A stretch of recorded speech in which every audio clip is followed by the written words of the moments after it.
Hey y'all. So I'm so sorry, but I am back and I am here for Love and Hip Hop Atlanta Season 8, Episode 8. I'm going to give you a review over that show. I've just been super busy, but I start something and I'm definitely going to finish it. Period. So, it opens up. The couples have they're arriving to get in the car for the cabin trip. So we have Rashida, we have Kirk, we have Bambi, we have Scrappy. He brought Kendra, Sierra and BK, and then Carly brings Shakana because she just can't with Mo at this time. Bambi decides to ride with the dudes because she feels like her and Scrappy hasn't really had any time to vibe since she done gave birth and their mama drama and stuff like that. And so everybody else, like all the females, they went into another vehicle. They basically start talking about Carly's personal situations, and she's just like, I don't want to talk about that, and no shade to you, Kendra, but you know, it's just a private moment for me. And Kendra's just like, oh, okay, whatever. And then we see the men giving tea. Jock said a mouthful, so go back and watch episode 8 because Jock is very, like I told you, I feel like Jock is cis, and I feel like Jock was definitely being his sister side on the van on the way to the cabin.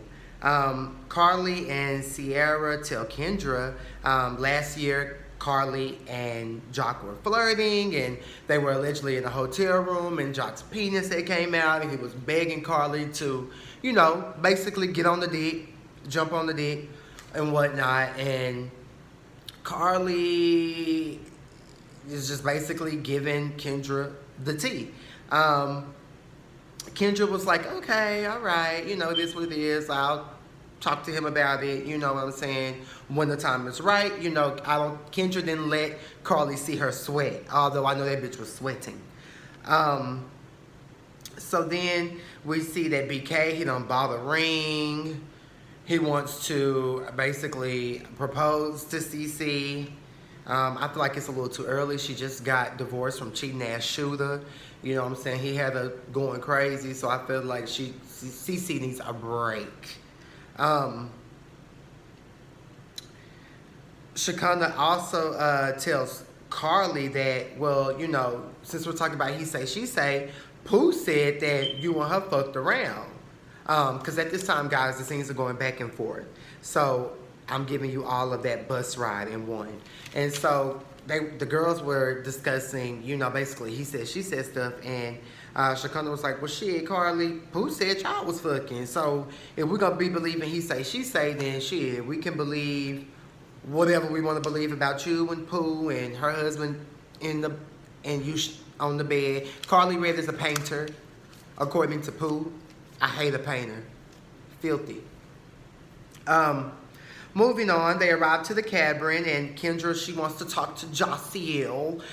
You know, that's her man, so she wants to talk to Josiel. And she just let him know basically what the fuck Carly said on the bus, and he's just like, baby, calm down, it wasn't like that. But she's just like, as a woman, you should have told me certain shit, yada, yada, yada. Sierra talks to BK about her B-Day trip. Because allegedly him and Pooh were doing some type of flirtation going on. They were flirting. They were, you know, we all know Pooh is a whore, but that's okay. She owns it. And she was allegedly flirting with BK and just being very touchy-feely. So basically, she approaches him about that, and BK is denying it. She tells him to leave. She attacks him, and I'm just like, girl, CC just can't keep a man. She just can't keep a man. Shooter did it any kind of way. BK was doing it any kind of way last year. Like, people, you have to learn and you have to know when it's time to move forward. Okay? Stop staying in dead situations that just are not going to move. Next, we see Moniece and Akbar. They're in the studio, and Moniece basically tells Akbar, you know, about her unprofessionalism. Like, bitch, I've been paying for these studio sessions. Like, you haven't been here. Like, it's just way too much for me. And Akbar thinks it's funny when Moniece, basically tells her about what's everything that's been going on with her and Scrap and how he been getting punched and how they fucked and how she thought they were building, but now she feel like they're not building. She's done with him. And Akbar just busts out laughing because she knows what type of nigga Scrap is. So, it is what it is. For me, I feel like Moniece done woke up. I feel like she's woke up and smelled the coffee. And I'm happy. Like, bitch, you take your ass back to LA and go munch and crunch on puss. And you'll be alright. I mean, because you're a lesbian at heart. And that's okay. Fuck these niggas. Period. So then she tells Akbar that she's done with her. She's basically like over the little mixtape that they were gonna do. And she tells her, she's basically still gonna do the song with Tokyo, Big Toke. And Akbar storms out and she's like, I grew here, y'all flew here. That seems to be her message this season, is that she's born and raised in Atlanta. She's a big hood bitch. And this is her city. However, she's very, very cute. She's extremely cute. So whatever, Moniece paid the dust. Next we see they're at the cabin again. Carly is doing her little sex talk. And Kirk is just being very, very messy, asking questions. And it's like, why, bitch? Because you hate being questioned about Jasmine and the love child. Kendra finally gets to talk to Jock. She pulls him aside because the game became too much. And she breeds him and gets him together professionally, per usual. And I like Kendra. I like her. I think that she's definitely something different compared to these bitches. I really feel and think that she's not for the drama. But I feel like she got the power to get her together. And that's what I like about her. And she's educated. So kudos to Jock's bitch. I'm sorry, Jossiel. In her voice. Kudos to her. So yeah, she read him and he put it on her dead dad that he did not do anything. I thought that was way too much. Don't be putting stuff on my dead parents. Like, you and I aren't married. That's weird for me. But if Kendra likes it, I love it. Jock does seem sincere in that moment. So, maybe he's telling the truth, but he really likes her, and you can just tell by how he moves. You know what I'm saying? And when a nigga is ready, a nigga is ready. So I'm totally here for that. Next we see breakfast. BK looking fine in those fucking camo pants. Like, fuck BK, you sexy as fuck right now to me. So they get to play a game, and you do one thing you love and one thing you like about your partner. Sierra's was very, very, very touching to me. It was very, very sweet. Jock and Kendra's was beautiful as well. Everybody else's was subpar, but theirs were really, really cute and kind of made me tear up a little bit. Next we see Akbar goes to visit her mom's gravesite. She's very, very sad and overwhelmed. I can totally relate to that. I actually fast forward through that part, but I did see a clip on Instagram, and she was there with her homeboy, and he was there to support her, and I just felt where she was coming from, just, about losing her parent. I truly did. I haven't lost my biological parents, but I lost my grandmother, who pretty much raised me, and she's really the reason why I got my love for fashion. Yeah, I don't want to talk about that. So yeah, her friend Bankhead tells her her friend Prophet tells her that Little Bankhead, got a female showcase coming, and she basically like, I'll go, but if it's some bullshit, I'm gonna pop a bitch, slap a bitch. So next we see Bambi. She's just so sweet to me this season. Bambi, to me, has done a full 360. She even looks better in the face.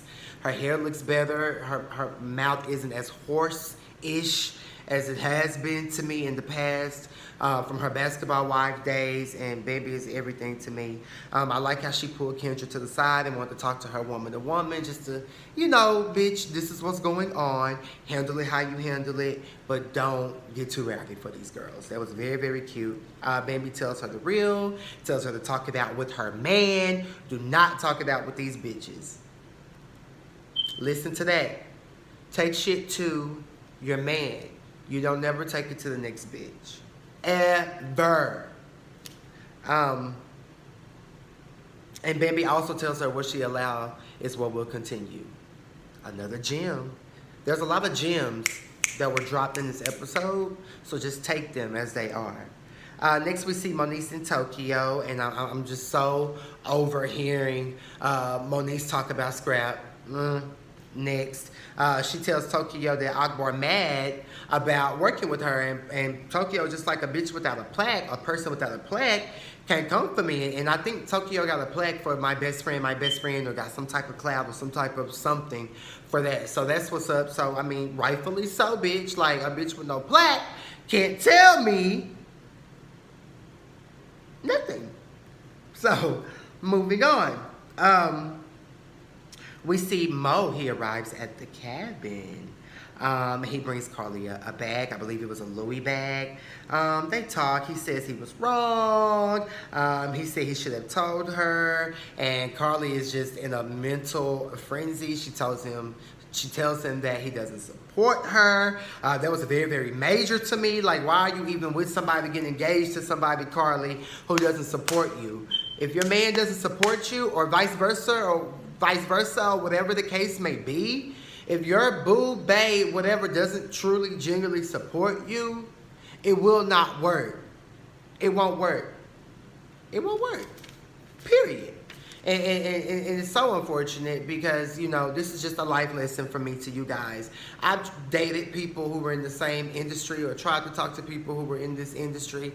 And it's like we were cool, but then they turned it to competition, and they turned jealous on me, and it was just very, very, very, very, very weird and traumatizing. That's why I would never date anyone in the fashion world or in the fashion community. They would have to show me something totally different. They would have to show me support as well as I would show them support. And babe, I push you to meet your goals. You pushed me to meet mine. But anywho, Rashida says that, I'm sorry, Mo eventually leaves. Carly puts him back out.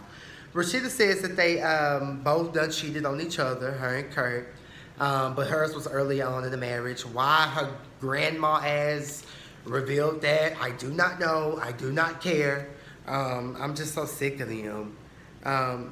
But she says that you just have to put certain things behind you and move forward. It was a beautiful moment, but I was over it. Cece basically lays out the foundation that she cheated on BK, and that's where the episode left off. So I will be back for the review on episode 9. So you guys like this video, subscribe to my channel, share this video, follow me on all social media in the comment section. Also subscribe to my website, kingkane.co. You know what I'm saying? Show me some love, you know what I'm saying? Buy those shirts, buy those hats, buy those one-of-a-kind items. 1111111. If you got something you want me to do, revamp, you know what I'm saying? I'm a revamp artist. Just hit me up, you know what I'm saying? And I got you. All right.